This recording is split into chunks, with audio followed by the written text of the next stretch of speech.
Dear old work platform, it's not you, it's us. Actually, it is you. Endless onboarding? Constant IT bottlenecks? We've had enough. We need a platform that just gets us. And to be honest, we've met someone new. They're called Monday.com, and it was love at first onboarding. Their beautiful dashboards, their customizable workflows got us floating on a digital cloud 9. So no hard feelings, but we're moving on. Monday.com, the first work platform you'll love to use. Big focus of Unmasking for Life is really reframing the entire conversation of which social skills do autistic kids supposedly lack?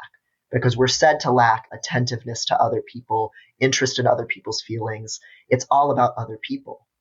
But what I really would like to see is for autistic people to have more confidence and ability to go after what they want for themselves. And I think that's the most important thing that we can do when we have kids in our lives that we're trying to guard and mentor and empower is the empowerment piece, is being curious about what they care about. What do they enjoy? What makes their life worthwhile? And how do we get them to the place where they can go after those things in their life? I'm Debbie Reber, and welcome to Tilt Parenting, a podcast featuring interviews and conversations aimed at inspiring, informing, and supporting parents raising differently wired kids. I'm excited to welcome Dr. Devon Price back to the show to talk about unmasking and self-acceptance for autistic individuals.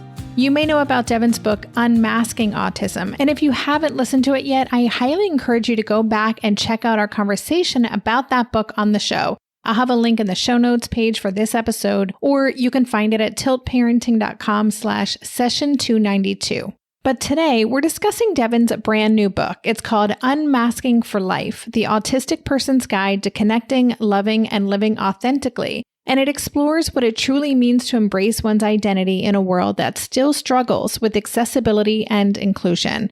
I think it is such an important book for parents of autistic children to read because it shares insights into what our kids ultimately need to grow up as people who can advocate for their needs and invent new ways of living, loving, and being that work with their disability rather than against it. So in this conversation, we discuss the journey of self-acceptance for autistic individuals and the cultural shifts happening around neurodivergence. Devon shared insights on how parents can support their children in embracing their authentic selves while navigating a world that prioritizes conformity. And we also talked about the impact of generational trauma on family dynamics and why redefining success beyond societal norms is crucial for long-term well-being. And that's just really scratching the surface of what we got into. There are more and more adults discovering their own neurodivergence through parenting their neurodivergent children. And I think Devon's book and everything he shared in this conversation can help anyone who's trying to live more authentically with their own autism and any parent who's raising an autistic child that wants to consider what life looks like for their child at various stages of life. This really is a great conversation. Have a listen and please share this episode in your communities. Thanks so much, and here's the episode with Dr. Devon Price.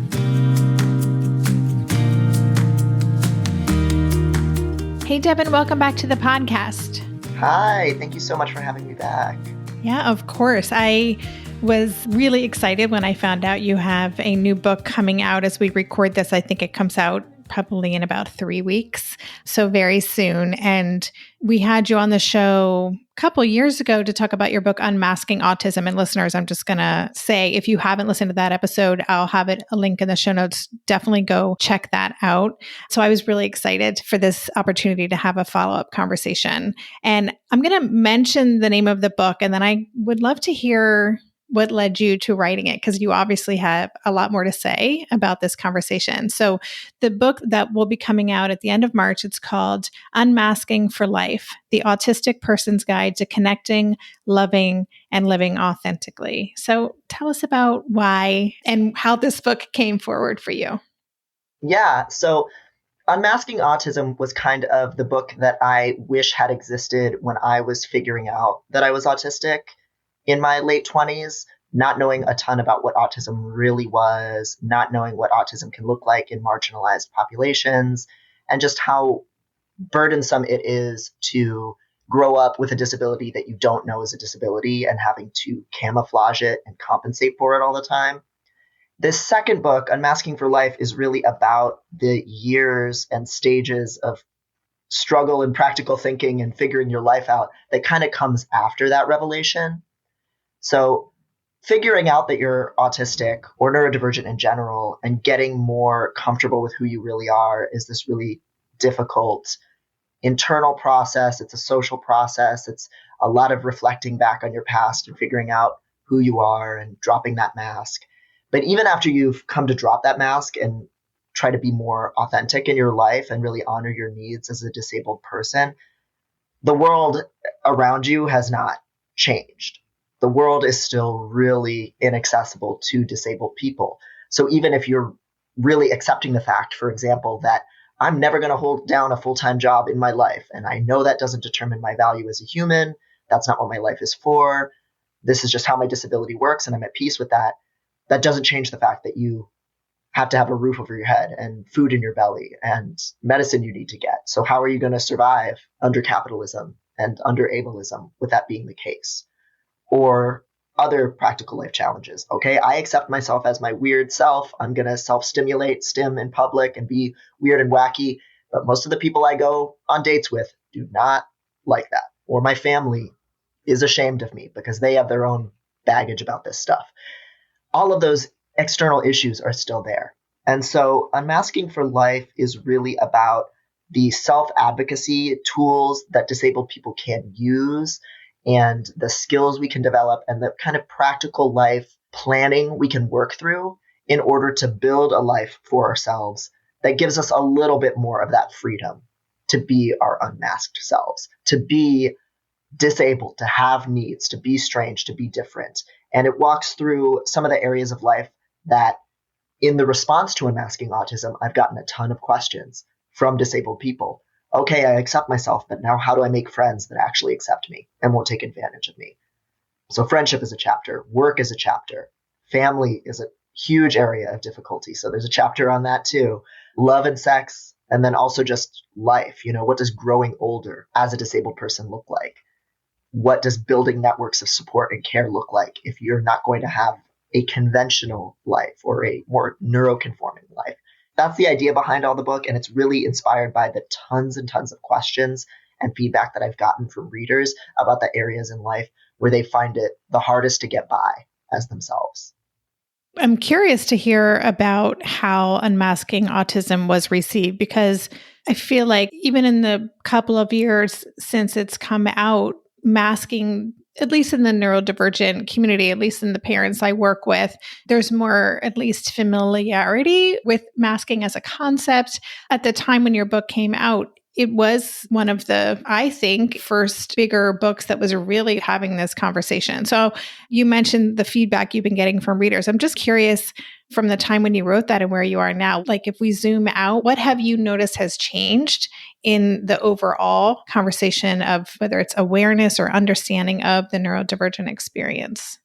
Yeah, in a way, we've kind of gone through this autism tipping point in the culture, or it feels like we're very close to it, where autism and neurodivergence is on a lot more people's lips. Organizations are at least saying sometimes that they're mindful about neurodiverse inclusion. When DEI was something that was not as under attack as it is now, a lot of companies were including neurodiversity in their DEI efforts. Sometimes I would hear from care providers, clinicians, medical practitioners who were getting curious about what are the actual needs of autistic and other neurodivergent patients and how are we failing them. There was a lot more demand and interest in these things. I think a lot of it has to do with people making this discovery that they're disabled on social media during the pandemic. That was a real flashpoint of a lot of people getting introduced to these concepts and self-reflecting and self-advocating more. And it's really changed the culture a lot in terms of at least that surface level familiarity. I don't think we've had these conversations long enough to see real changes in how our schools function, how our medical care functions, like the systemic stuff that disabled people actually need.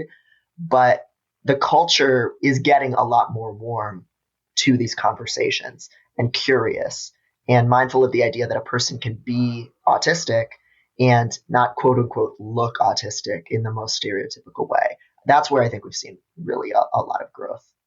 Yeah. To put this in context for listeners, my audience is primarily parents of neurodivergent kids. There are some therapists and educators as well who listen. And this isn't a traditional parenting book, but I think it's such an important conversation for us to have on this show.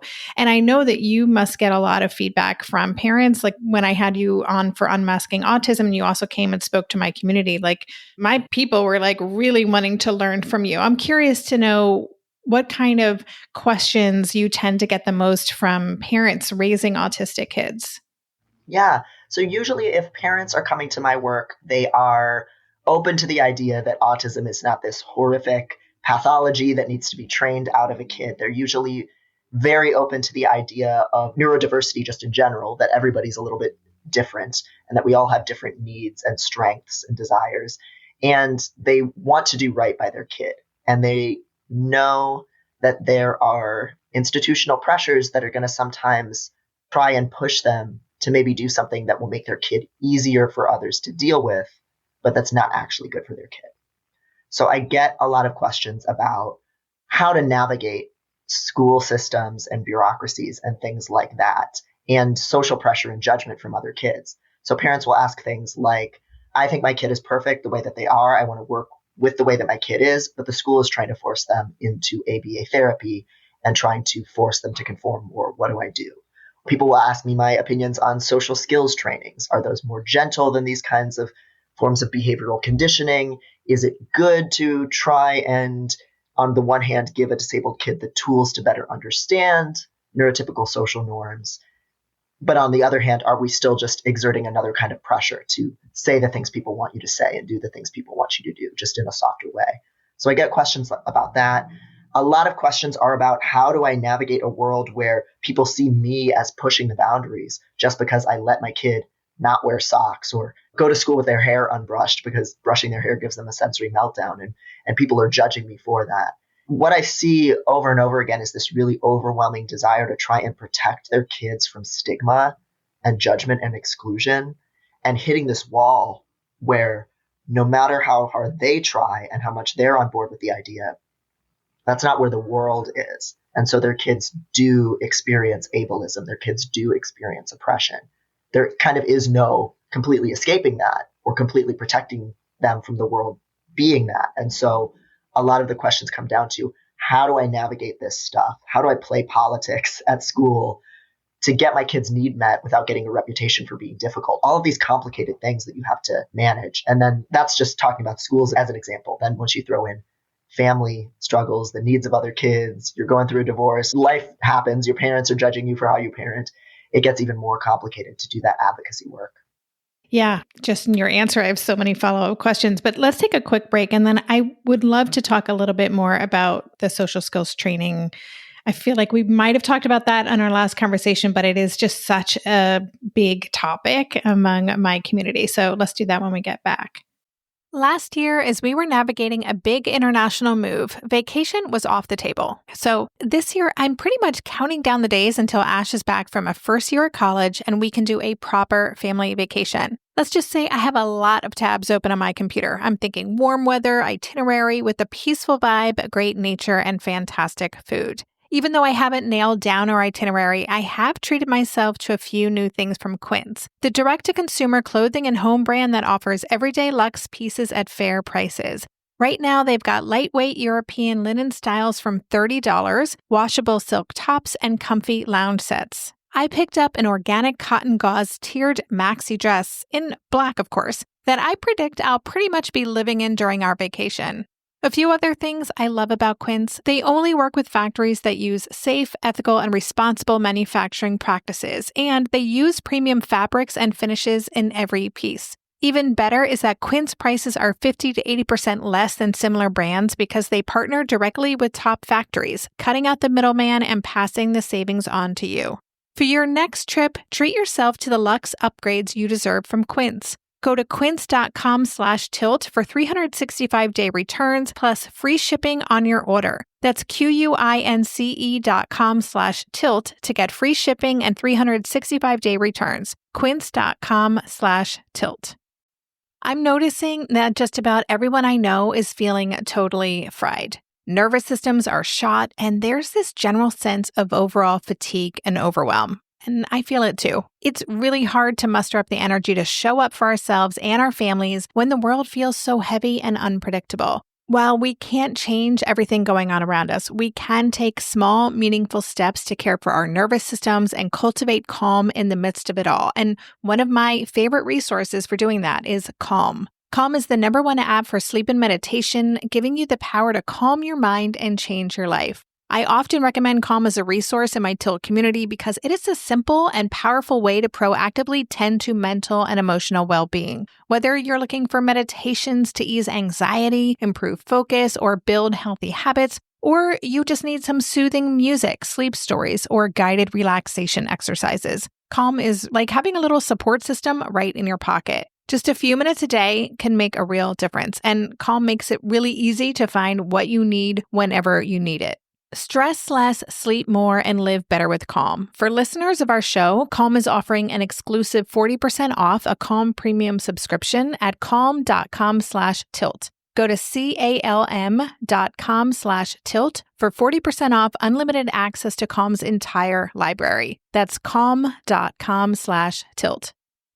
Dear old work platform, it's not you, it's us. Actually, it is you. Endless onboarding? Constant IT bottlenecks? We've had enough. We need a platform that just gets us. And to be honest, we've met someone new. They're called Monday.com, and it was love at first onboarding. Their beautiful dashboards, their customizable workflows got us floating on a digital cloud 9. So no hard feelings, but we're moving on. Monday.com, the first work platform you'll love to use. On the social skills training, I'm using air quotes, but really it is training, right? And you wrote in the book, paying more attention to others doesn't necessarily make them feel more supported or understood. All it does is make them better at disregarding themselves.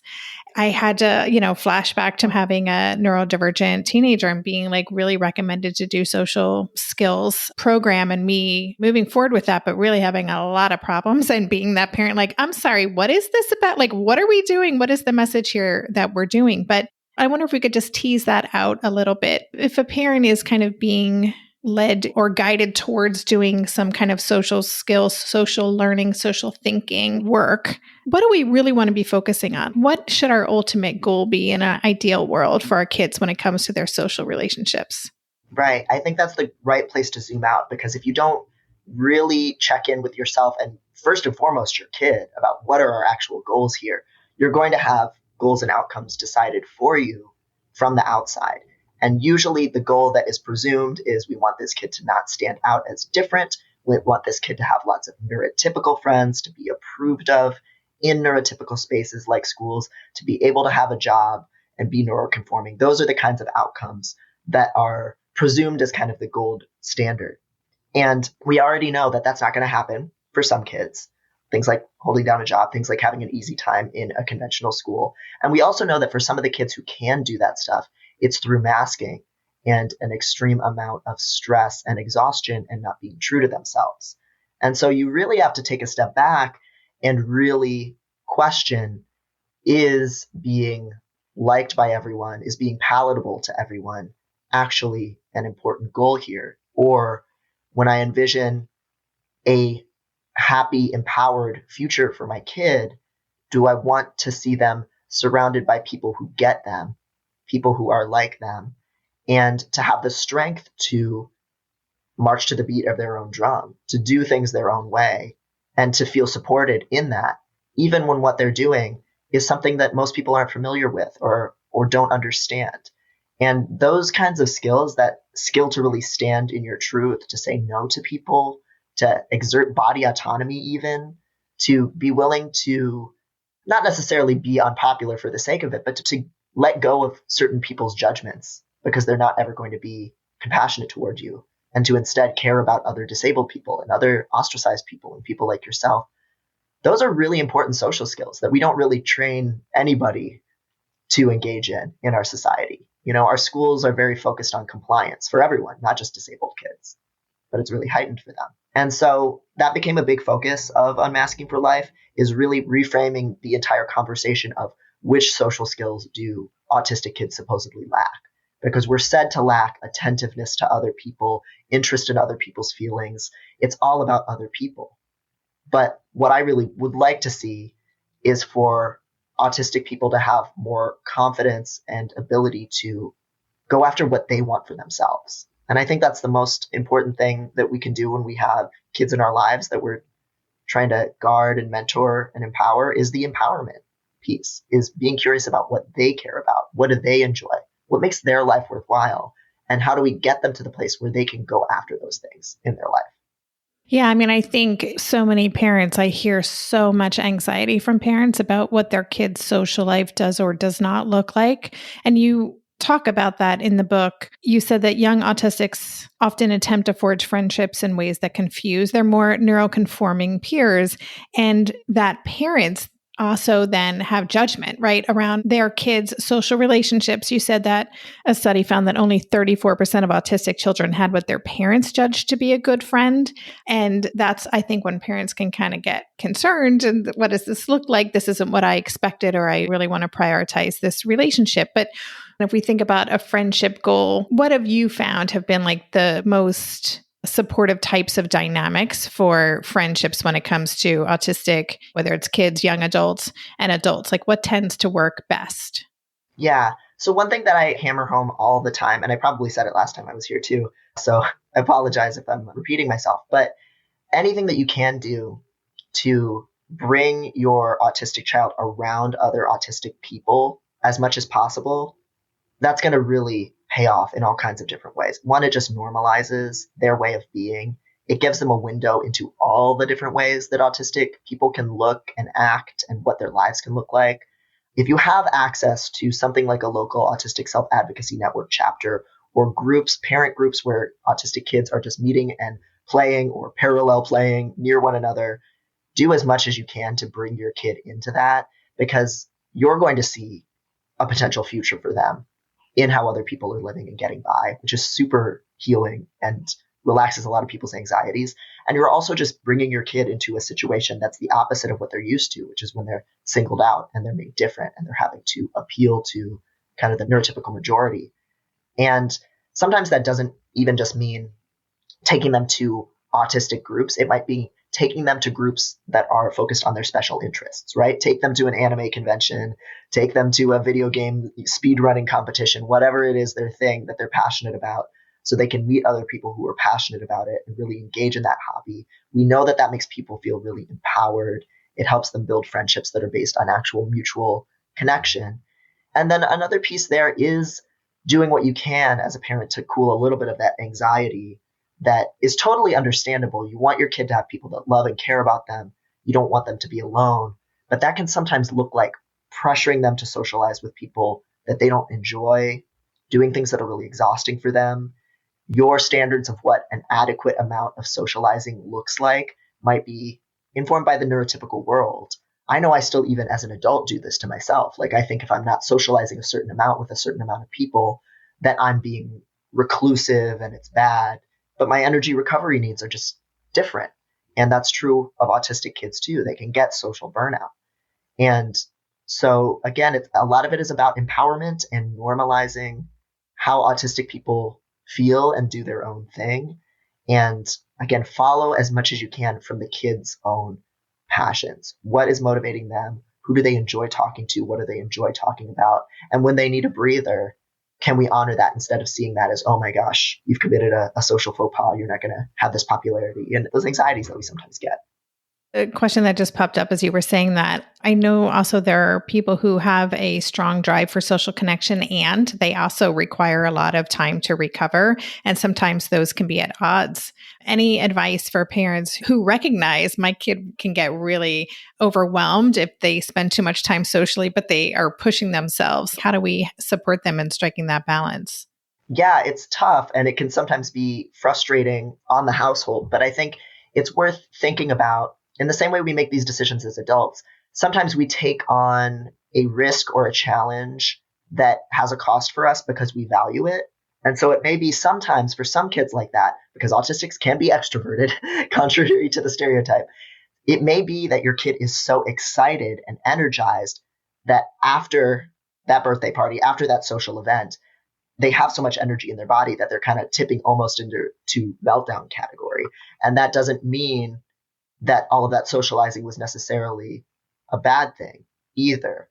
It really depends on the preferences of the kid. If you know that they're always talking about seeing this friend, they're really looking forward to it, they seem to be having a good time when they are doing this social engagement, it might be the case that a little cranky attitude afterward is just the price that you pay sometimes for getting the things that you want out of life. That happens to all of us, whether we're doing an extreme sport that makes our muscles ache afterward, or we work on a creative project that we're passionate about and it keeps us up all night working on it and then we're exhausted. Not every kind of extreme peak and valley in emotions is a bad thing or a sign of dysfunction or a sign that something has been done wrong here. It really is, I think, something you kind of have to negotiate with your kid and what you know about them and what they're communicating to you in their words and in their behavior about what's a priority. And yes, you can kind of check in for signs that maybe they're starting to head into that meltdown territory or that overwhelmed territory, but it doesn't mean that anybody's necessarily failed to have these kinds of strong feelings or these competing motivations, if that makes sense. Yeah, makes total sense. Thank you for that. I want to take another break and then I would love to explore the section you have on the book on family. I thought that was fascinating. At Capella University, you can learn at your own pace with our FlexPath learning format. Take 1 or 2 courses at a time and complete as many as you can in a 12-week billing session. With FlexPath, you can even finish the bachelor's degree you started in 22 months for $20,000. A different future is closer than you think with Capella University. Learn more at capella.edu. Fastest 25% of students. Cost varies by pace, transfer credits, and other factors. Fees apply. I think you're on mute. Workday starting to sound the same? I think you're on mute. Find something that sounds better for your career on LinkedIn. With LinkedIn Job Collections, you can browse curated collections by relevant industries and benefits, like flex PTO or hybrid workplaces, so you can find the right job for you. Get started at linkedin.com/jobs. Finding where you fit. LinkedIn knows how. Springfest at Lowe's means can't miss savings for your home and lawn. Right now, buy 3 bags, get 3 free on Miracle-Gro 3/4 cubic foot all-purpose garden soil. Plus, buy 2, get 1 free on select exterior paint and stain via mail-in rebate. Lowe's, we help, you save. Valid through 4/16, excludes Alaska and Hawaii. While supplies last, selection varies by location. See rebate form for complete list of eligible products. Offer excludes clearance and mistints and can't be combined with any other offer, promotion, discount, or coupon. So you have a section on the family dynamic, which that's a huge bucket, right, to cover. But there are so many adults who are discovering their own neurodivergence as a result of parenting their child. And that seems to be a big area of shifting in terms of reconciling. How do I do this? And maybe being triggered by their kids, but also realizing, oh gosh, I have similar needs. And I'm just wondering, just as a big picture, zooming out on the section on family, what is it about the family dynamic that you find is most challenging for autistic adults? There's probably not one thing, but where is one of the biggest pain points that you came across as you were talking to other autistic adults about their own experience? I think there's a lot of generational trauma. And I think everybody in the family system is bringing their own perspective and assumptions and baggage about disability and about themselves. And they're reflecting a lot of times, if you're looking at, let's say, 3 generations in a family, grandparent, parent, and kid, and maybe they're all somewhere on the neurodivergent spectrum, because these things tend to run in families. Those 3 people have had such wildly different experiences of even knowing what neurodivergence is, with how they were treated for anything they did that was a little bit different or strange, or any help that they needed when they were young, and the coping mechanisms that they reached for to try and blend in or try and suppress those parts of themselves that got them attacked. And so I see a lot of family members with the best of intentions setting each other off in all kinds of different ways, where, for example, you might have a grandparent who nobody was getting diagnosed as autistic when they were a kid, virtually no one. So they didn't have a chance of finding out.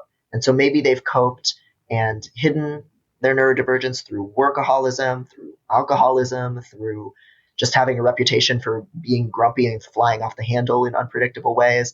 Like there's all kinds of dysfunction and trauma there. And then when they see their kid or their grandkid being more openly different and breaking all of these social rules that they were never allowed to break, they can respond with really intense embarrassment or outrage. They can think it's really irresponsible.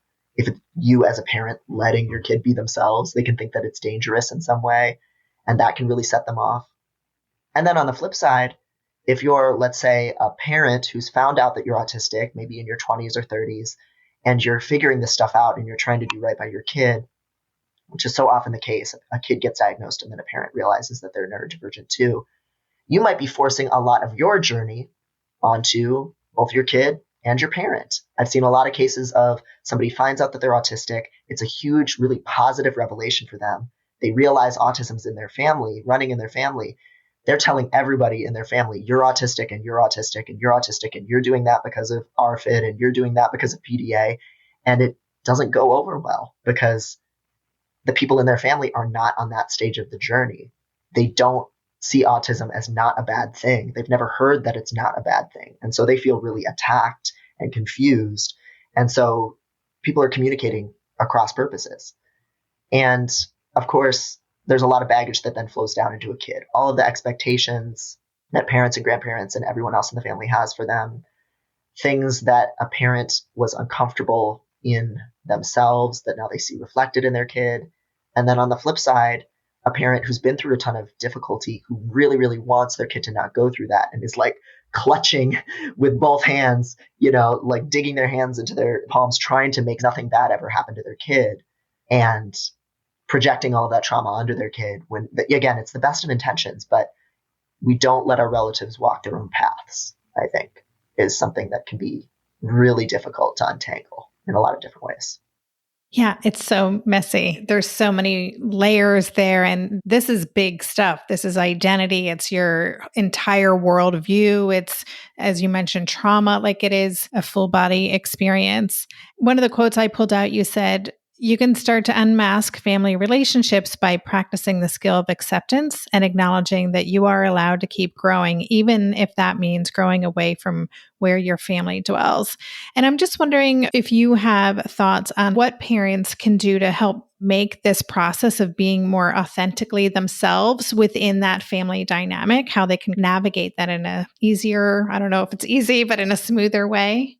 Yeah, sometimes you really do need some kind of reset because families get locked into patterns. There's expectations and traditions, and people think that they know their children more intimately than anyone else. So then if there's this side of your child or your nephew, or your relative that you've somehow missed because you just didn't know about disability, it can be really hard for people to kind of swallow that pill.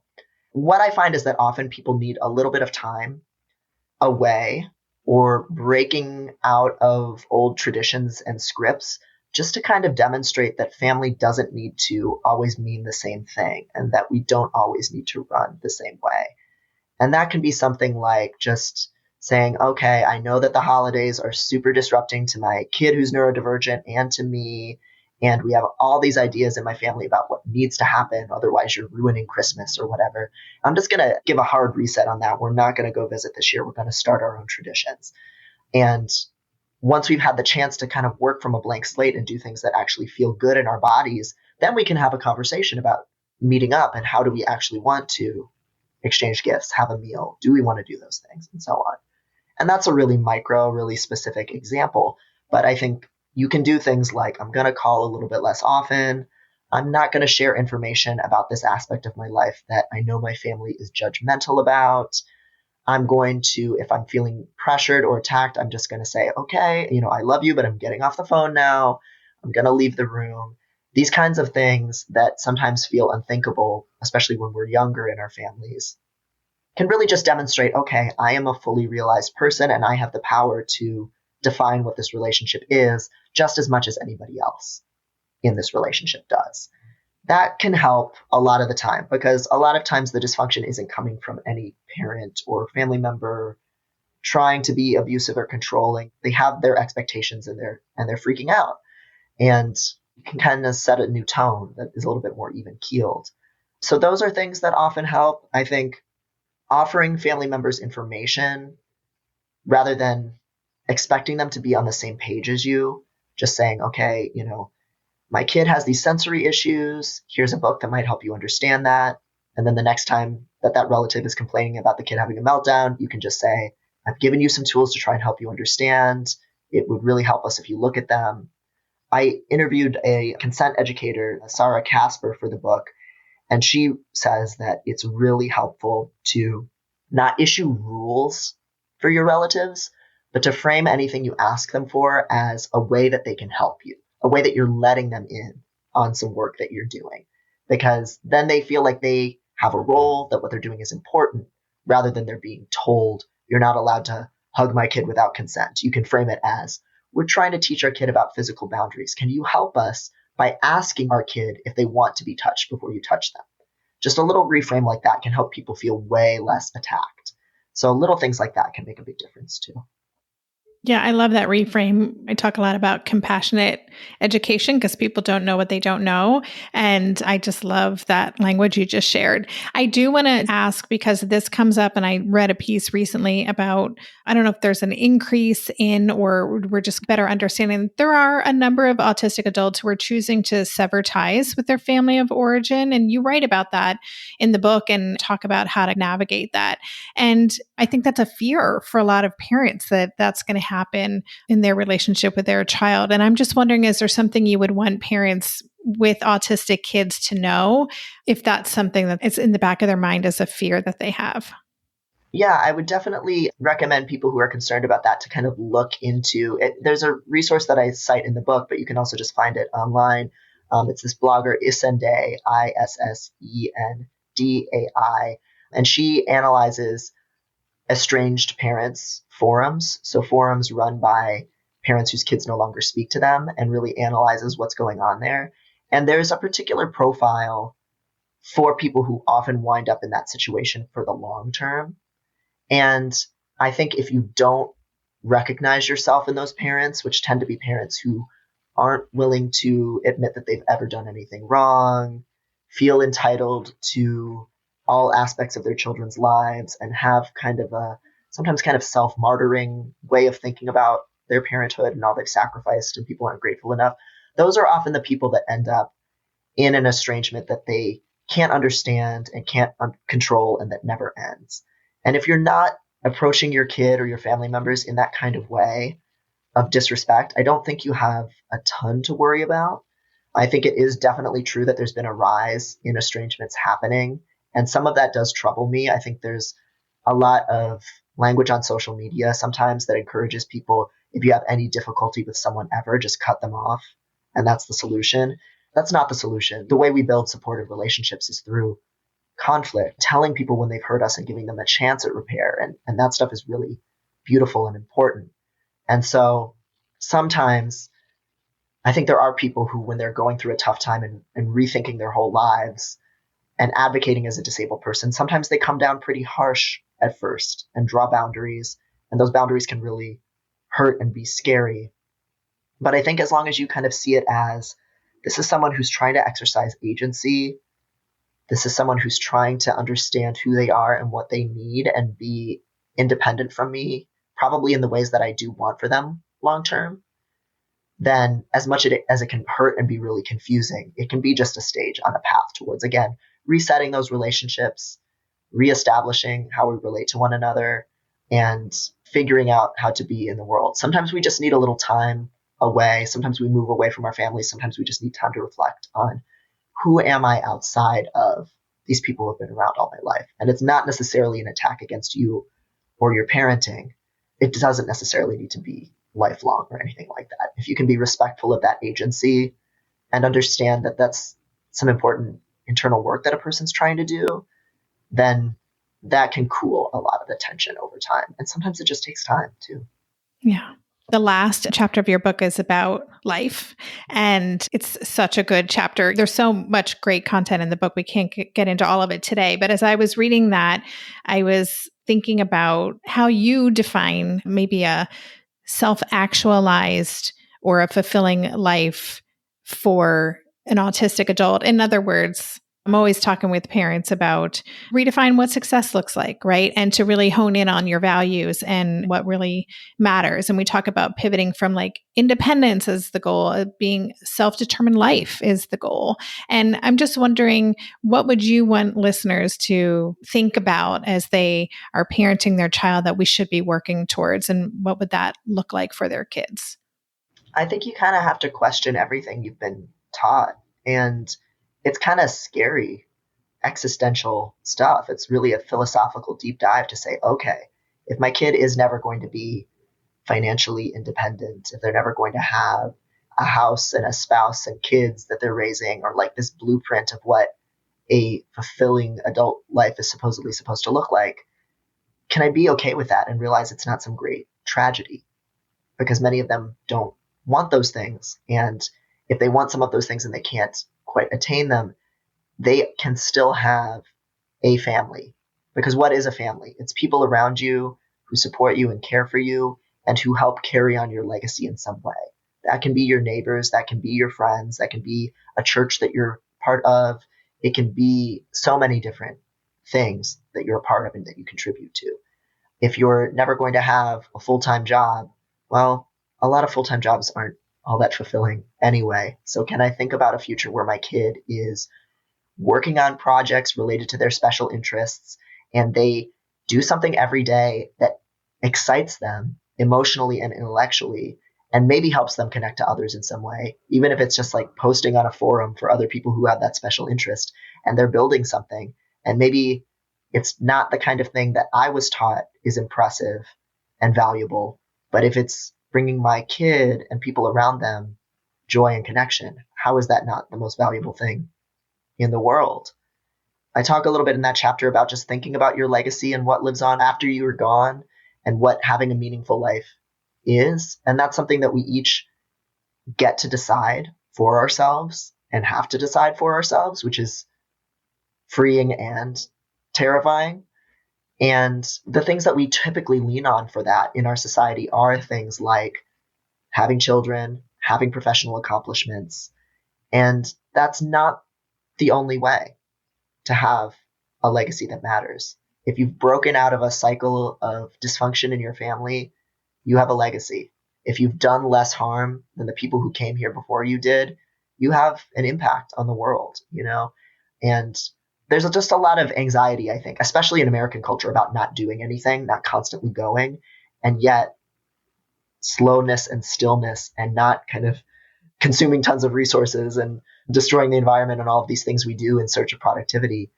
Those are great things. Like if your kid is just content and comfortable for the majority of their life, that is a major accomplishment. That's not how most people in this society live. That's something you can definitely make peace with. And again, you know, as you just said, self-determination is key. It should all flow from what the disabled person themselves finds really illuminating. And part of how you get them there is you just give them as many opportunities as possible to try new things, meet people who are going to get and accept them, follow their passions, say no to the things that upset them and make them uncomfortable and hurt them, and just lead from there. And where you end up might look like something you've never thought of before or something that you were socially conditioned to be ashamed of, like being on disability benefits or something like that. But there's nothing wrong with any of those things. I love that answer. Thank you so much. And the beginning of that response, you said this can be existential, and it can be. And I just want to acknowledge too, for listeners to really lean in and consider, you know, that this may look completely different than I ever imagined. And that's okay. Can be really uncomfortable, but I also think it can be so much more freeing on the other side. But as you said, there are certain, especially in American culture, it's so contrary to what is drilled into us of what a life should look like.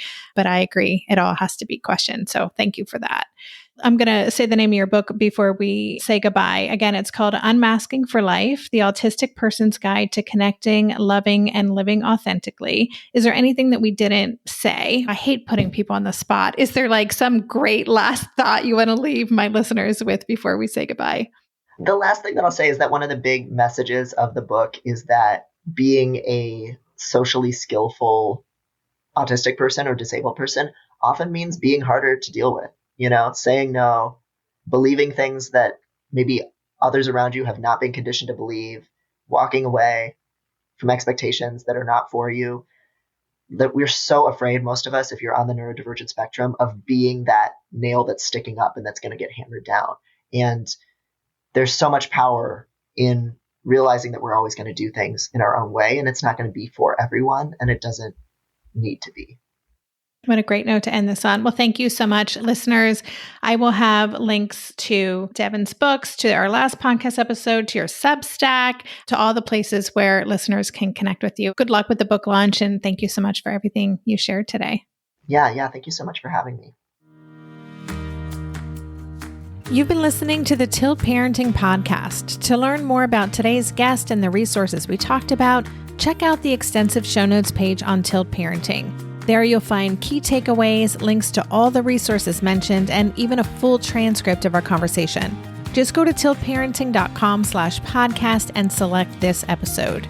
If you're looking for personal support from me and connection with the phenomenal community of parents raising neurodivergent kids, join us in the recently rebooted Differently Wired Club. The new Differently Wired Club can help you cultivate the positive shifts you're hoping for. Go to tiltparenting.com/club to learn more. The Tilt Parenting Podcast is hosted by me, Debbie Reber, author of Differently Wired and the founder of Tilt Parenting, and was edited by Andrea Curtis Amasquita. To support this show, please join my Patreon campaign where you can set up a small monthly contribution. Just go to patreon.com/tiltparenting to learn more. If you want to follow Tilt on social media, you can find us at @tiltparenting on Instagram and Facebook. And lastly, please take a minute to leave a 5-star rating or review on Apple Podcasts or wherever you listen to podcasts. That helps this show stay visible so others can find it more easily.